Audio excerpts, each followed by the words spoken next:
TMC सांसद महुआ मोइत्रा ने ethics committee के अध्यक्ष विनोद सोनकर को एक पत्र लिखकर कई सवाल उठाए। महुआ मोइत्रा ने जय अनंत देहाद्रे और दर्शन हीरानंदानी की कमेटी के सामने फिर बुलाए जाने और क्रॉस एग्जामिनेशन का मौका देने की बात कही है। महुआ ने एथिक्स कमेटी के अधिकार पर भी सवाल उठाए। साथ ही उन्होंने पूछा है कि अगर रमेश बिदूरी को दानिश अली के खिलाफ अभद्र भाषा इस्तेमाल करने के मामले में और वक्त दिया गया है तो मेरे मामले में दोहरा रवैया क्यों अपनाया जा रहा है। सूत्र यह भी बता रहे हैं कि यह खबर अब आ रही है कि महुआ मोइत्रा एथिक्स कमेटी के सामने अब कल पेश हो सकती हैं। पेशी से पहले कमेटी जो है वो गृह, आईटी और विदेश मंत्रालय की वहां पर एक रिपोर्ट मिली है। रिपोर्ट में कुल मिलाकर यह कहा गया है कि जो इससे पहले अक्टूबर के महीने में बैठक हुई थी उसमें कमेटी के कोई जानकारी मांगी गई थी और कल ये जानकारियां जो हैं कमेटी के सामने रख दी गई हैं। अब इन्हीं के आधार पर महुआ मोइत्रा से पूछताछ की जाएगी।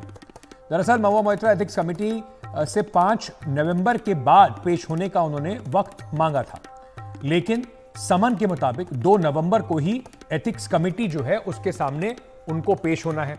अब एथिक्स कमेटी का जो उन्होंने चिट्ठी लिखी है वो चिट्ठी महुआ मोइत्रा ने ट्विटर पर सार्वजनिक की है।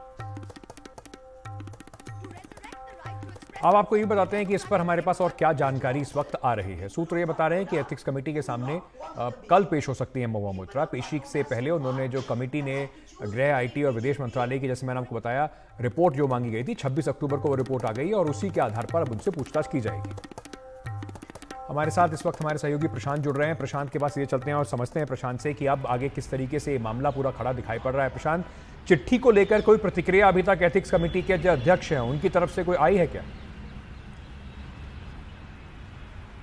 नहीं, देखिए अंकित, मैंने कोशिश की थी उनसे बात करने के लिए, विनोद सोनकर से बात करने की। वो दिल्ली से बाहर हैं, उनसे हमारी बात हुई, लेकिन उन्हें केवल एक वाक्य कहा कि अभी उस पर उन्हें कुछ नहीं कहना है और जो भी महुआ मोइत्रा को कहना है वो कमेटी में आके कहेंगे और उस पर फिर हम लोग आगे बात करेंगे। लेकिन जो कमेटी के को जानने वाले लोग हैं, कमेटी के जो जानकार लोग हैं, उनसे भी हमारी बात हुई और महुआ मोइत्रा ने जो एक सवाल उठाया है अपनी चिट्ठी में कि कमेटी के पास ये अधिकार नहीं है इन मामलों को देखने का और क्रिमिनलिटी का जो एंगल है वो कोई लॉ इन्फोर्समेंट एजेंसी ही, कोई जांच एजेंसी ही उसकी जांच कर सकती है।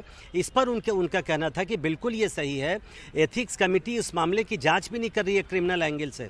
एथिक्स कमेटी का जो अधिकार है और जो उसका दायित्व है वो सिर्फ इतना है कि एक सांसद के तौर पर किसी सांसद का आचरण संसद की गरिमा के अनुरूप है या नहीं, उसकी जांच करना है। तो इस मामले में भी चूंकि इस तरह की शिकायतें महुआ मोइत्रा के खिलाफ मिली हैं कि उन्होंने आरोप इस तरह के लगाए गए हैं कि उन्होंने पैसे लेकर सवाल पूछे, तोहफे लेकर सवाल पूछे और अपना जो लॉगिन का जो यूज़र आईडी पासवर्ड है वो किसी तीसरी पार्टी को दे दिया। तो क्या एक सांसद के तौर पर ये जो आचरण है वो सही है उनका? क्या उनका जो दायित्व है वो कुछ और था, उन्होंने कुछ और किया?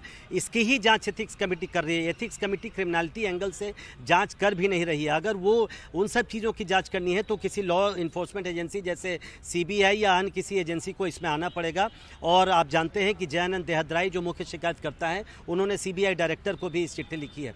तो एथिक्स कमेटी का दायरा सीमित है, ये समिति के जानकार भी मान रहे हैं, लेकिन उसको वो एक अहम जांच कर रही है कि क्या महुआ मोइत्रा का जो कंडक्ट है वो एक सांसद, एक जो उसकी जो गरिमा है उसके अनुरूप है। और अगर ये पाया जाता है कि जो आरोप लगाए गए हैं वो गलत है तो महुआ मोइत्रा की सदस्यता भी जा सकती है।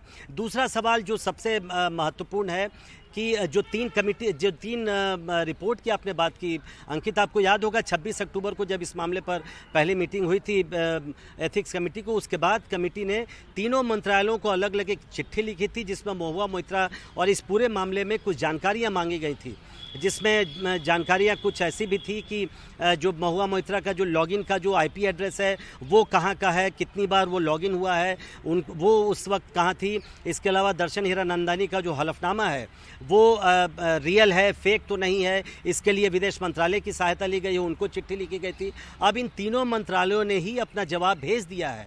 तो कल की प्रक्रिया ये होगी जब महुआ मोइत्रा आएंगे 11 बजे कि वो अपना बयान देंगी, पहले अपना पक्ष रखेंगी, उसके बाद जो कमेटी में जो माफ़ करिएगा जो तीनों मंत्रालयों से जो रिपोर्ट आई है उसमें जो जानकारियाँ दी गई हैं उसके आधार पर और जो बाकी जानकारियाँ कमेटी के पास पहले से है उन सब के आधार पर महुआ मोइत्रा से आप समझ सकते हैं काउंटर क्वेश्चनिंग होगा, उनसे सवाल जवाब पूछे जाएंगे और फिर कमेटी उन जवाबों के आधार पर ही आगे तय करेगी कि आगे फिर कैसे आगे बढ़ना है इस मामले में।